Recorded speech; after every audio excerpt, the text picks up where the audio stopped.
এই জাদুবিদ্যা সত্য, এবং এখনকার অনেক ভণ্ড যে কবিরাজগুলো বের হয়েছে, এরা জিনকে তাবে করে নিয়ে এই জিনদের মধ্য দিয়ে মানুষের মধ্যে জাদু ছড়িয়ে দিয়েছে, এবং এর ফলশ্রুতিতে বহু পরিবার ধ্বংস হয়ে যাচ্ছে। এই জাদুবিদ্যা সত্য। আরও একটা জিনিস সত্য, নবী সাল্লাল্লাহু আলাইহি ওয়াসাল্লাম বলেছেন ইন্না আইনাল হক, চোখের নজর সত্য। নবী করিম সাল্লাল্লাহু আলাইহি ওয়াসাল্লাম বলেছেন চোখের বদনজর সত্য। এই যে আমরা বলি ফেসবুকে এত বেশি ছবি দিয়েন না ভাই, ছবি তুলেন না, ছবি তুলেন না, বারবার যে বলি নিষেধ করি, কারণ কি জানেন? একটাই কারণ, বিকজ চোখ লাগাটা সত্য। মানুষের চোখ লাগে, এই কথা শুনলে অনেক মজুমদাররা হাসবে না? কথা বুঝতে পারেন নাই? কিন্তু এটা সত্য, কারণ নবী করিম সাল্লাল্লাহু আলাইহি ওয়াসাল্লাম যা বলেছেন সাদাকাল্লাহু ওয়া সাদাকা রাসূলুহুল কারীম, নবী যা বলেছেন, আল্লাহ যা বলেছেন চিরায়ত সত্য, এর বাইরে কোনো সত্য আছে? আচ্ছা দেখেন, আমি বললাম যে জাদুবিদ্যা সত্য। এই জাদুবিদ্যার চর্চা মানুষ করে, এখনও করে, এবং এই জাদু দিয়ে মানুষের ক্ষতি করার জন্য জিনের প্রয়োজন হয়, দুষ্ট জিন। এই জিনগুলোকে মানুষ তাবে করে মানুষের ক্ষতি করার চেষ্টা করে। দেখবেন এখন গ্রামে গঞ্জে শহরে সব জায়গায় ছড়িয়ে পড়েছে না? দেখবেন, খুব সতর্ক থাকবেন। আমি পরে সলিউশন বলছি আপনাদেরকে। আরেকটা বলেছি, নবী সাল্লাল্লাহু আলাইহি ওয়াসাল্লাম বলেছেন চোখের বদনজর এমন সত্য যে একটা উটকে এই রান্নার ডেকচির মধ্যে ঢুকাই ফেলতে পারে। আর একটা উট খুব সুন্দর, ভালো, আপনি দেখছেন, মাশাআল্লাহ বলেন নাই, নজর লেগেছে, উটটা মারা গেছে দেন, তারপর তাকে জবাই করে খেয়ে ফেলতে হয়েছে। একজন সাহাবী গোসল করছিলেন, গোসল, এটা হাদিস সহিহ, এই আলেম ওলামা যারা আছেন তারা জানেন যে এই হাদিস সহিহ। একজন সাহাবী গোসল করছেন, তার গায়ের চামড়াটা খুব সুন্দর ছিল, একদম স্কিনটা অনেক সুন্দর থাকে না এমন কিছু মানুষ? আচ্ছা, এখন আরেকজন সাহাবী এই গোসল দেখছেন দূর থেকে, দেখে বলছেন যে কি চমৎকার তার শরীরের রংটা, যেন কুমারী নারীর মতো, অনেকটা এমন একটা কথা তিনি বলেছিলেন। সাথে সাথে এই সাহাবী অজ্ঞান হয়ে পড়ে গেছে। কোন সাহাবী? যিনি গোসল করছিলেন। এটার আপনি কোনো ব্যাখ্যা দিতে পারবেন না তো, এখানে কোনো সায়েন্স দিয়ে বা মেডিকেল সায়েন্স দিয়ে আপনি কোনো ব্যাখ্যা করতে পারবেন না। একটা ব্যাখ্যা দিতে পারেন, কিন্তু কেন সেটা হলো সেটা আপনি অ্যান্সার খুঁজে পাবেন না। তো নবী সাল্লাল্লাহু আলাইহি ওয়াসাল্লামের কাছে নিয়ে যাওয়া হলো তাকে। তিনি বললেন যে এই ব্যক্তির ব্যাপারে কি কেউ ভালো মন্দ কিছু বলেছিল? তখন একজন সাহাবী বললেন হ্যাঁ, অমুকে বলেছে এর স্কিনটা অনেক সুন্দর, ওকে ডেকে নিয়ে আসুন। ওকে ডেকে আনা হলো। ডেকে আনার পর নবীজি তাকে অনেক শাসালেন, তোমরা তোমাদের ভাইদেরকে কি মেরে ফেলতে চাও? তখন এই সাহাবী তো অবাক, আমি আবার কখন মারতে চাইলাম ইয়া রাসূলুল্লাহ? আমি তো মারতে চাই নাই, আমি তো খালি বলেছি যে তার গায়ের রংটা অনেক সুন্দর। তখন তিনি বললেন, কেন তুমি সুবহানাল্লাহ বললে না, কেন তুমি মাশাআল্লাহ বললে না? যখন মাশাআল্লাহ বলবেন, সুবহানাল্লাহ বলবেন, নজরটা লাগবে না। আর যখন আপনি মাশাআল্লাহ বলবেন না, সুবহানাল্লাহ বলবেন না, দেখবেন নজর লেগে গেছে। আপনি বিশ্বাস করেন ব্যবসা খুব ভালো চলছে, মানুষ বললো যে বাহ তোর তো ব্যবসা হেভি, লালে লাল শাহজালাল, ঠিক আছে, দেখবেন আপনার কেনা বেচা বন্ধ হয়ে গেছে। এরকম হবে, আমার কথাটা বিশ্বাস করেন। এটা কিন্তু সায়েন্স প্রমাণ করতে পারবে না, আল্লাহ এবং তার রাসূল বলেছেন, তার উপরে কোনো সত্য নেই। আছে সূরা কাহফ 29 নম্বর আয়াত পড়ে দেখেন, আল্লাহ পাক বলছেন ওয়াকুলিল হাক্কু মির রাব্বিকুম, সত্য সেটাই যা তোমার রবের পক্ষ থেকে আসে। ফামান শাআ ফালইউমিন, যার ইচ্ছা হয় বিশ্বাস করুক, ওয়ামান শাআ ফালইয়াকফুর, যার ইচ্ছা হয় সে অস্বীকার করুক। এই কারণে আমরা বলি ফেসবুকে এত বেশি ছবি দেওয়া, এই আই ওয়াশ করা, এই যে শোডাউন করা, হ্যাঁ, ইসলামের কিছু কাজ করলেন একদম মানুষকে না দেখাইতে পারলে ঘুম হচ্ছে না, এগুলো বন্ধ করেন, এগুলো বন্ধ করে দেন আল্লাহর ওয়াস্তে। অফলাইনে কাজ করেন, নিজেকে গোপন করার চেষ্টা করেন। যত বেশি মানুষের কাছে নিজেকে এক্সপোজ করবেন, কাজের বরকত কমে যাবে, কাজের বরকত কমে যাবে, চোখ লাগবে, নজর লাগবে। এবং চোখ লাগা বদ নজরে বহু আলেম আস্তে আস্তে মাঠ থেকে মাইনাস হয়ে গেছে না? যায় নাই? এখন কি আলেমদের সংখ্যা বেশি না কম? যত দিন যাবে আলেমের সংখ্যা আরো কমে যাবে।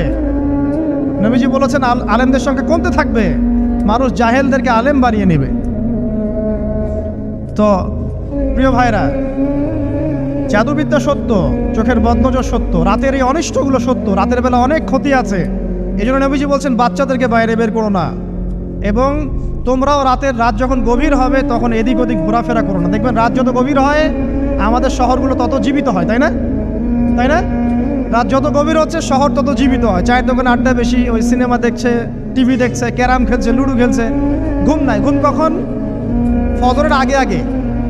ফজরের নামাজ কিন্তু নাই, ফজরের ঠিক আগে আগে, আবার ওই যে জোহরের নামাজের সঙ্গে উঠতেছে। এখন আমাকে বলেন, এরকম জেনারেশনকে দিয়ে কি আসলে ইসলামের কোনো খেদমত হবে? আচ্ছা, নবীজি রাতের বেলা আর্লি ঘুমাতেন। আল্লাহ পাক আমাদের সবাইকে তাড়াতাড়ি ঘুমানোর তৌফিক দান করুন।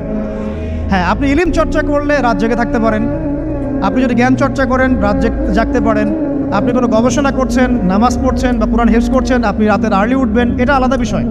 কিন্তু কমনভাবে আমাদের এই যে ফেসবুক, ইউটিউবিং ইত্যাদিতে আমরা লিপ্ত থাকি, সারা রাতটা কাটাই আড্ডাবাজি করে, এগুলো বন্ধ করতে হবে। এগুলো বন্ধ না করলে ফিজিক্যালি আমরা মানে সুস্বাস্থ্যের অধিকারী হতে পারবো না। সারা দিনটা আমাদের একটা কি বলবো অলসতার ভাবে যাবে এবং দিনের বেলা কাজগুলো ব্যাহত হবে। এতে করে আমাদের উম্মার এই পুরো বড় যে তরুণ প্রজন্ম আছে এদেরকে আপনি সম্পদে পরিণত করতে পারবেন না। তাই এই সিস্টেমটা চেঞ্জ করা দরকার। নবীজি রাতের বেলা এই সূরা বাকারার শেষে 3টা আয়াত তেলাওয়াত করতেন। আমরা করবো ইনশাআল্লাহ।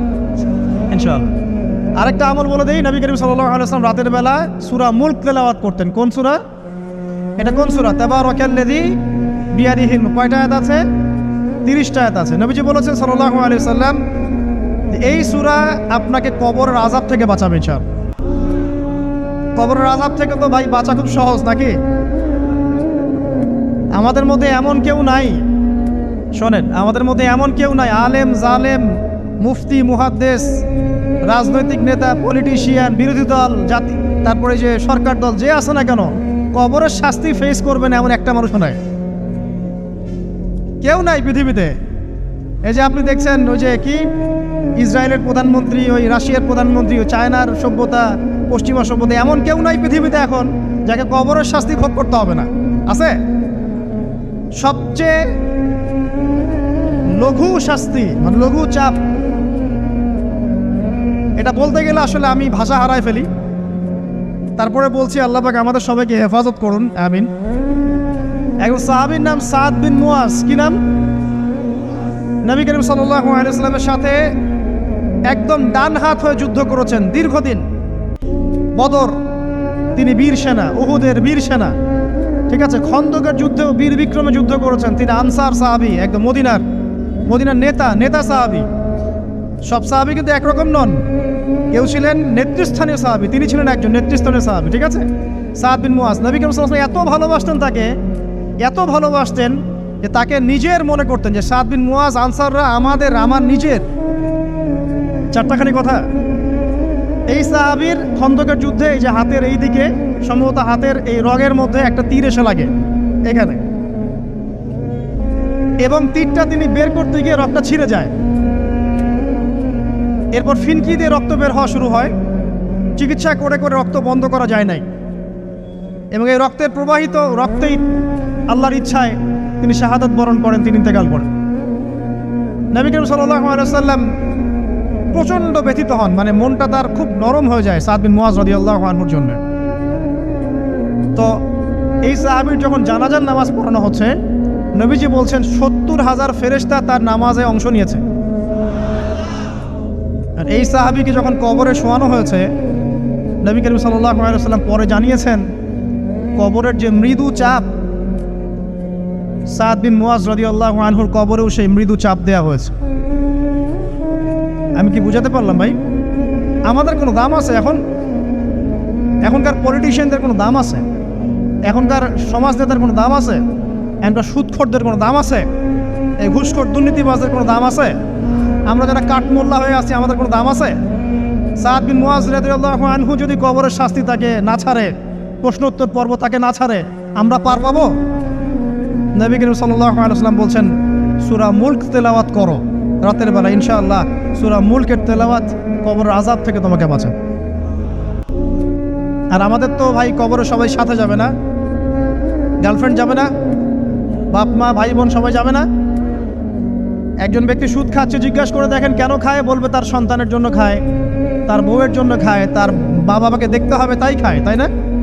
একজন ব্যক্তি ঘুষ খায়, বলবে আমার পরিবারের জন্য খাই। একজন দুর্নীতি করছে, পুকুর চুরি করছে, বলবে দুর্নীতি করছে আমার পরিবারের জন্য খাই, পরিবার ভালো থাকবে। সবার একই এক্সকিউজ যে পরিবার যেন ভালো থাকে, আমার সন্তানরা যেন ভালো থাকে, আগামী প্রজন্মের জন্য কিছু রেখে যেতে পারি, তাই না? এরকম একটা মানুষও কি আপনার সাথে কবরে যাবে? আর এই বোকা মানুষ কেন বোঝে না যে আপনার কবরে আপনাকেই যেতে হবে? তাহলে আপনি কি কারণে, অন্যের কারণে নিজের পরকাল নষ্ট করছেন? অন্যের সুখের জন্য আপনি আপনার পরকাল নষ্ট করছেন। সুদ খাচ্ছেন, দিব্যি মায়ের সাথে জেনা করছেন। আপনাদের এলাকায় নাকি সুদের সমস্যা অনেক বেশি। কয়েকটা হাদিস বলে দেই, আমি ওদেরকে আক্রমণ করতে আসি না। আমি শুধু তাদেরকে 3টা হাদিস শোনাতে এসেছি। 1 নম্বর হাদিস শোনেন। আল্লাহর নবী মুহাম্মদ সাল্লাল্লাহু আলাইহি ওয়াসাল্লাম বলেছেন, সুদের পাপের 73টা শাখা আছে। কয়টা? কোনো হাদিসে 70টাও আছে, কোনো হাদিসে 73টা আছে। বলছেন যে সবচেয়ে নিচের শাখাটা হচ্ছে, সুদের পাপের সবচেয়ে নিচের শাখা হচ্ছে যে যেন কোনো ব্যক্তি তার মাকে রেপ করলো, তার মাকে ধর্ষণ করলো। 1 দিরহাম যে ব্যক্তি সুদ খায়, সহিহ বুখারীতে আরেকটা হাদিস এসেছে, সে যেন 36টা মেয়েকে ধর্ষণ করলো। আর আমি একটা কথা বানায় বলছি না, যদি বিশ্বাস না হয় কওমি মাদ্রাসা আছে, আলেম ওলামা আছে, গিয়ে বুখারী খুলতে বলেন, পড়তে বলেন। তাহলে একবার পড়তে বলেন, দেখেন যদি না থাকে তাহলে আমাকে এর সাথে থাপ্পড় দিয়ে যায়। যদি না থাকে হাদিস এটা, তাহলে আমার গালে একটা থাপ্পড় দিয়ে যায়। আর যদি থাকে তাহলে আল্লাহর রাস্তায় সুদ খাওয়া ছেড়ে দেন। কোনটা করবেন? চ্যালেঞ্জ করবেন? নবীজি বলেছেন, 1টা দিরহাম যে ব্যক্তি সুদ খায়, দিরহাম মানে কি? রৌপ্য মুদ্রা। এটা এখন দেখতে পারবেন না, জাদুঘরে আছে।